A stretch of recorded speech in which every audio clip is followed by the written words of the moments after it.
So ayan, magandang araw ulit po sa inyong mga master, no?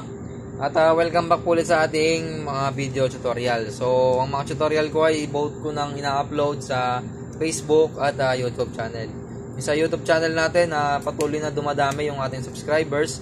Patunay na maraming naniniwala sa ating mga video tutorial at maraming natututo. So ibig sabihin, halos lahat ng ating video ay 100% naiintindihan at 100% tama. So yun naman yung gusto natin, no? Makapag-share tayo ng kaalaman.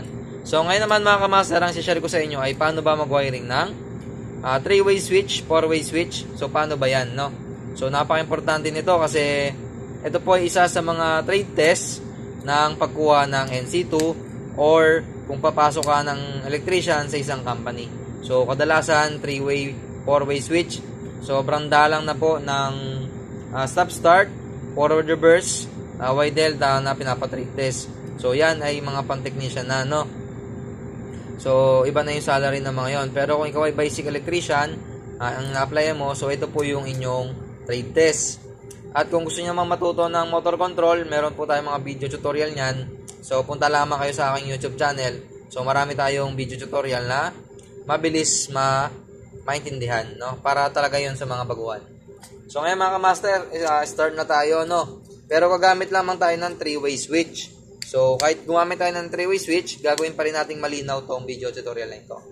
So ayan mga master, for example, itong dalawang to ay 3-way, no? 3-way switch to. Ito yung isang dulo, ito yung kabilang dulo, ito naman yung kabila. So si 4-way, mamaya na po yan papasok, no? So paano ba siya mag-wiring? For example, ito yung ating ilaw. Ilaw yan, no? Ito yung ating ilaw. Yan yung incandescent lamp natin. So paano ba siya mag-wiring?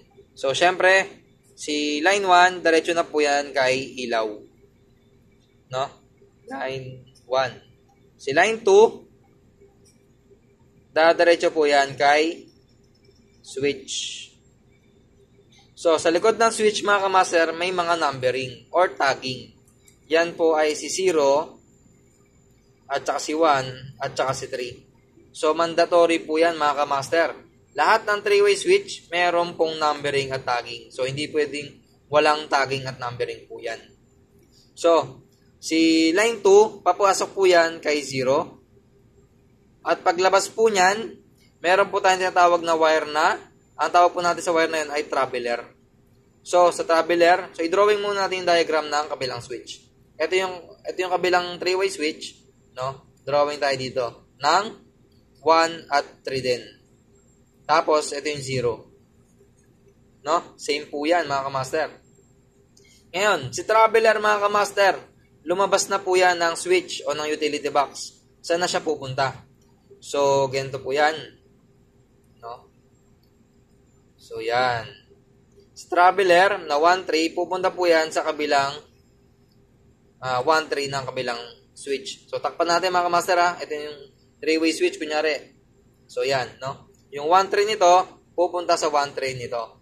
So, tanong, bakit nag-cross silang dalawa dito? Ba't nag-cross? So, yan ba ay naka-parallel na?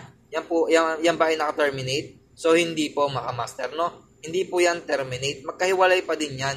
Ang gusto ko lang ipaintindi dito, si 1 at 3 ay pwede po yan mapunta kahit saan. Pwedeng 1:1, pwedeng 3:3, pwede naman 3:1, 1:3. So, kahit saan yan, magkabalibaligtad yan, okay lang yan sa traveler. Huwag lamang po hahalo si 0. Si 0, yan po yung pinaka-output nila at saka input. No? So, yan po yan mga kamaster. Ito na yung ating switch, no? Nilagay ko na yung switch natin. So, yan. At ito yung kabila. At yung 0 nitong kabila, mga kamaster, yan na po yung pupunta sa ating ilaw. No? So, yan, magkabilang dulo. Sindi dito, patay dito. Sindi dito, patay dito. So, ngayon, ang tanong naman mga kamaster, paano kung 4-way switch naman yung, kung meron siyang 4-way switch, no? Meron siyang 4-way switch. Saan natin ilalagay yung 4-way switch? Mga kamaster, ang 4-way switch po, ang positioning po ng tatlong switch na yan, kung meron na siyang 4-way, si 4-way ay lagi nasa gitna ng dalawang 3-way. Hindi po pwedeng dito, no? Hindi pwedeng dito. pwede siyang umiba-iba ng location, pero dadaan yan yung wiring ng 3-way switch ng number 1 kay 4-way switch papunta kay 3-way switch number 2. So, paano ang connection yan, mga kamaster? Si 4-way switch, mga kamaster, ay gentong-gento rin po ang itsura niyan, no? Same lang talaga itsura niyan. Halos gento lang.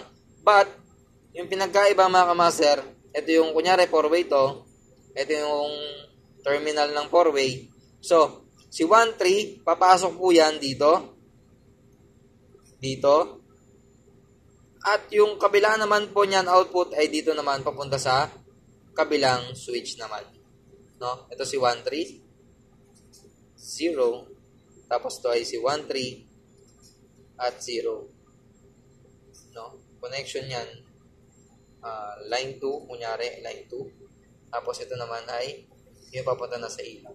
So, ganyan po ang connection ni 4-way switch. Ang tanong, pwede ba magkabali-baliktad? Sa side na to, pwede po magkabali-baliktad. Pwede nasa ilalim si 1, pwede nasa ibabaw si 3. At dito sa kabilang side, ay ganun din. Pwedeng sa ilalim si 1, pwedeng sa ibabaw si 3. No?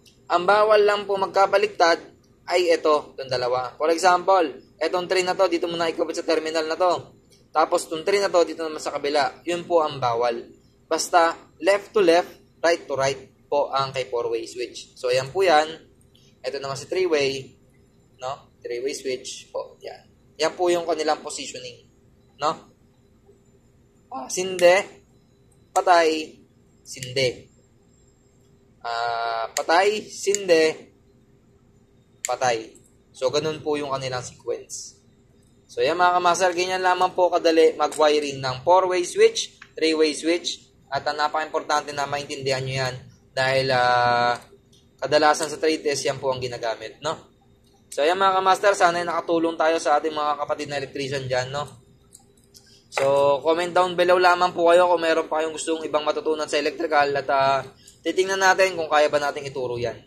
So, yun, maraming salamat at sana patuloy nyo suportahan yung ating mga video tutorial, mapa Facebook page man yan or YouTube channel. So, yan, maraming salamat po ulit at maraming salamat sa 850 subscriber natin sa YouTube. Maraming salamat po sa inyo mga master. So, yun, hanggang sa uliting video tutorial mga master.